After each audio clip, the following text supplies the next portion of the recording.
Hey guys, ChainFire here, and I'm glad you can join me for this test server review. This week we are testing small changes to the leapability prototype robot we tested last week, a new pulse ball projectile, a 350 meter range weapon, and changes to spawns and beacons in a few maps. In this video we're going to cover all grounds, talk about the new prototype robot, we're going to talk about the new weapon prototype, we're going to talk about the map rebalances, and I'm going to show you what we're talking about. And last but not least, I'll show you the new skins for the Galahad and Gareth. In addition, it seems that if you click on this cup, you go into a League page. League is a group of pilots with similar rating. The higher your rating, the more distinguished your league is. When you first start, you need to complete at least 3 battles in order to determine your rating. As you go, you'll be collecting points towards your rating and will advance in a new tier system where you get promoted when you increase your rating. Recruit till 800, private from 800 and up, bronze from 900 and above, silver once you pass 1100, gold from 1700 to 2300 where you'll have diamond ranking. You'll be considered expert when you reach 3200, master after 4100, and champion when you've earned 5000 points. Now let's get into the changes and break them down. The changes to the ability on the new prototype robot are minor, and I wouldn't say they made much of a difference at all. The increase of 1 second on the cooldown time for the leap ability didn't feel to matter to me, and it still has too much hit points, and the cooldown time is way too short. The bot has 60 km/h speed, so it's already faster than any medium robot, and almost as fast as a Stalker and Gareth. In addition, the leap is more effective at getting away from splash than a Griffin jump from 300 or 600 meter missiles, and it can outrun Orkans better than a Galahad with an open shield.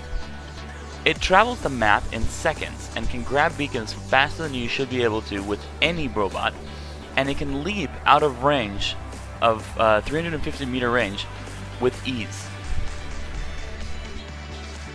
In my opinion, the special ability should have a cooldown closer to that on a Griffin's jump. The leap should be decreased to less distance, perhaps 20% less, and the leg movement must be smoother for its weapon positioning that limits corner shooting and makes it nearly impossible. Next, the new prototype pulse ball weapon. There are 3 being tested, all the same but the projectile speed. This means the time it takes to reach the target. I used only the Light 3 with the fastest travel time of 23 km/h. To give you an idea, this is the speed of a level 1 Lancelot. These balls seem to basically hover to your target in a trajectory angle based on your distance from your target. It can go over some objects and buildings, but will splash on them if your target is too close to the structure. And they self-destruct if they don't hit their target within 15 seconds. These factors put together make it very difficult to aim or hit your targets. In addition, the damage for approximately an 11-second cycle is really not all that much. The aphids do 17,304 with the same cycle time, 11 seconds, and have a fast and immediate impact, go higher, and can be corner shot, something you can't really do with this prototype. These do have an advantage, though, of going through both physical and energy shields. Another advantage of this weapon is that you can try and estimate where your target is moving and shoot at it when it's behind cover, calculating the hit for when your target may move out of cover. This would also be the only reason why you would equip a slower moving projectile, but that would require it to last for more than 15 seconds with such slow speed. Also though, balls can be hard to see, but they do flash, so your eye will catch it if it's in front of you. I could see potential in this weapon for experienced players if they buffed the speed, if it kept going for more than 15 seconds without a limit as long as it didn't hit anything, and if it caused more damage. Alrighty, now let's move on to the beacon and map changes. On Shezhen, spawn point location changed. These are the new spawn points. Starting from these new points have both advantages and disadvantages. The advantage is now both teams have equal effort to go and grab beacons on every side. The distance of beacons B and D are going to be the same for both teams. But from my experience and what I've gotten to play with it so far, those advantages do not outweigh the disadvantages. The disadvantages are the fact that right now, as soon as you spawn, you're pretty much within firing range from mid and long range weapons. In addition, now when you try to get your side beacons, B or D, you're within firing range and distance of mid and long range bots. Shenzhen is already a close map, and now with the spawns being closer to each other, the ranges are even closer. You have less access to cover, and also you gotta think twice before you flank left or right, because the opposite team may take advantage of you flanking a side and actually cut right through center and spawn raid you at the beginning of the game.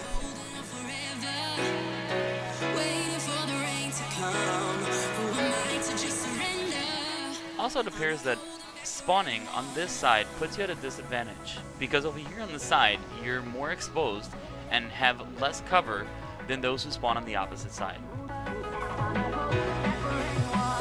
Regardless on what side you start though, with these new spawns, you're definitely more exposed when trying to get beacons.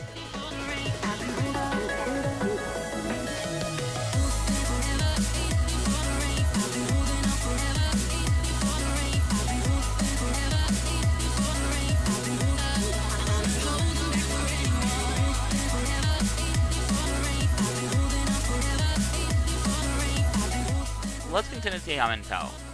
They did change spawn beacon A, and it is now closer. You don't actually have to fall off this ledge, you can get the beacon by just standing on the top part. The cover size has changed. They did make these barriers both wider and taller.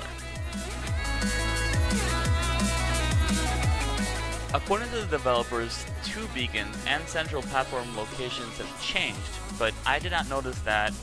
Maybe the ramp changed a little bit, but besides for beacon A, everything else, beacon A and the cover size, everything else seemed to be as it was.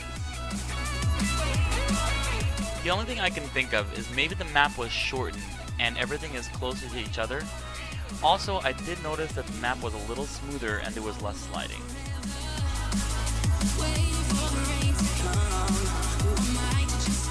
On Springfield, they did change and remove the spawn from beacon E.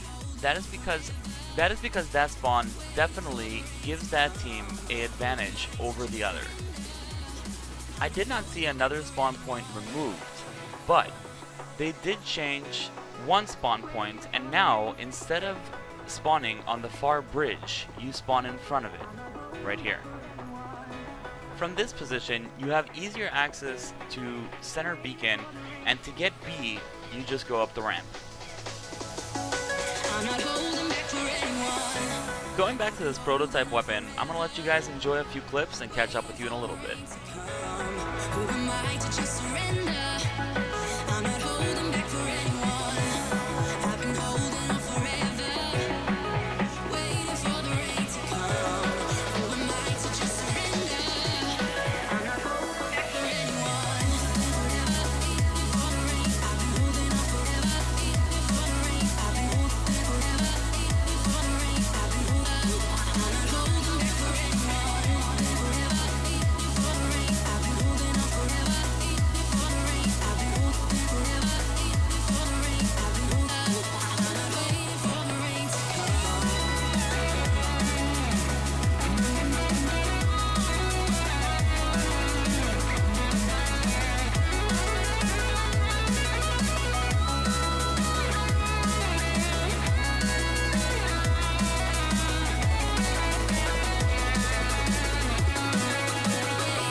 Going back to the prototype robot, I definitely found the Terrans to be the best on this robot.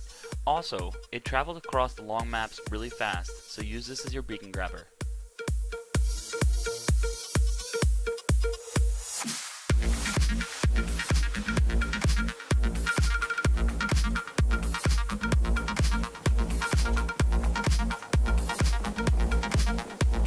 Because of its speed, it can easily outrun the prototype weapons. All you have to do is outrun them for 15 seconds.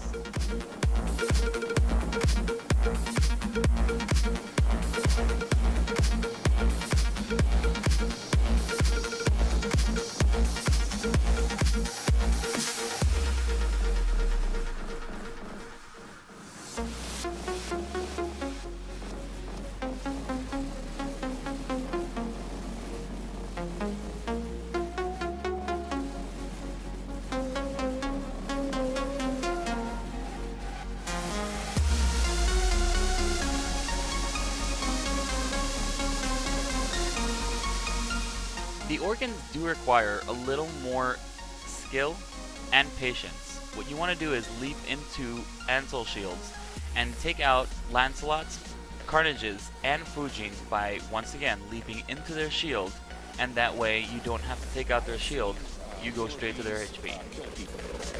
Kill horses. They will attack anything that moves, anything that makes noise, smells. They don't care what they sting. They will kill anything.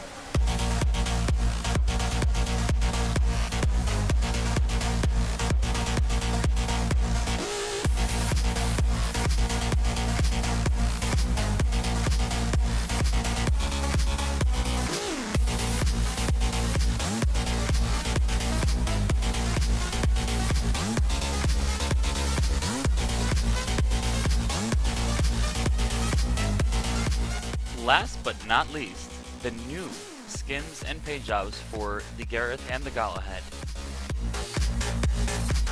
I hope you guys enjoyed this review. If you did, go ahead and hit the thumbs up so more people can see it. If you want to see more reviews like this, commentary video, gameplay with friends, and live streams, go ahead and hit the ChainFire watermark on the bottom of the screen to subscribe. That way you're notified when I post videos or when I go live. For any questions, comments, concerns, or requests, feel free to use the comment section below. I hope to see you guys real soon in my next video.